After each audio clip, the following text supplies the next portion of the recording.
आज हम बात करेंगे उस जगह के बारे में जहां ना गोलियां चली ना कोई जंग हुई, लेकिन एक साइलेंट वॉर चल रही है, कोल्ड वॉर 2.0। और इस बार बैटलफील्ड है ग्रीनलैंड। अमेरिका के राष्ट्रपति डोनाल्ड ट्रंप ने 2025 में एक बार फिर से वही पुराना प्रपोजल दोहराया है ग्रीनलैंड को खरीदने का, और उन्होंने इस बार एक कदम और आगे बढ़ते हुए बोला, Greenland is not an absolute necessity, one way or another we will have control. यानी या तो पैशन से या पॉलिटिकल प्रेशर से या और किसी भी तरीके से। पर सवाल अब ये उठता है, आखिर क्यों अमेरिका को ग्रीनलैंड चाहिए? क्या ये सिर्फ एक आइस कवर्ड आइसलैंड है या फिर कुछ और है जिसे दुनिया समझने से कतरा रही है?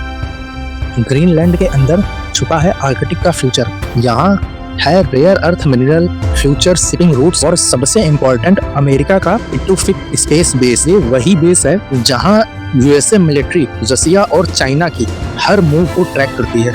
और अब मॉडर्नाइजेशन का काम हो रहा है। F-35 fighter jets, high tech radars और स्पेस सर्विलांस सिस्टम इंस्टॉल किए जा रहे हैं। लेकिन दूसरी तरफ डेनमार्क और ग्रीनलैंड के नेताओं ने तुरंत जवाब दिया, Greenland is not for sale. और सिर्फ जवाब ही नहीं था, स्ट्रॉन्ग अपोजिशन भी दिखाया। ग्रीनलैंड के लोकल लोग कह रहे हैं, हम अपना कल्चर, अपनी आइडेंटिटी और अपनी जमीन को किसी के हाथ में नहीं होने देंगे। लेकिन दोस्तों, ये कहानी यहीं खत्म नहीं हो रही।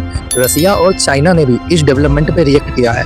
रसिया ने आर्कटिक बेसेस और भी ज्यादा मॉडर्न कर दिए हैं, चाइना के साथ ज्वाइंट नेवल ड्रिल्स किए हैं, और उनका कहना है ग्रीनलैंड में अमेरिका का इन्फ्लुएंस बढ़ना उनकी सिक्योरिटी के लिए डायरेक्ट एक थ्रेट है। और एक तरफ देखा जाए तो इतिहास गवाह है, अमेरिका ने 1867 और 1946, 2019 में भी ग्रीनलैंड खरीदने की कोशिश करी थी। हर बार डेनमार्क ने मना कर दिया, लेकिन हर बार अमेरिका ने वापस कोशिश भी की।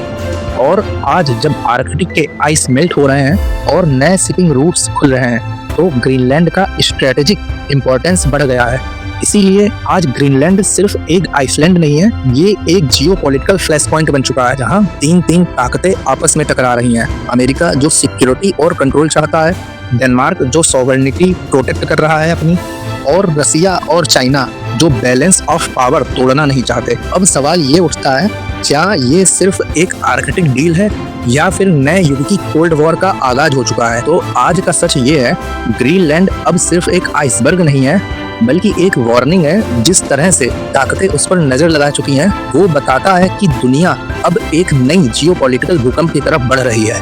इस वीडियो के माध्यम से आपको एक फ्यूचर की ऐसी तस्वीर दिखाई है जहां की शांति में भी जंग छुपी हुई है, और उस जंग का एपिसेंटर है ग्रीनलैंड।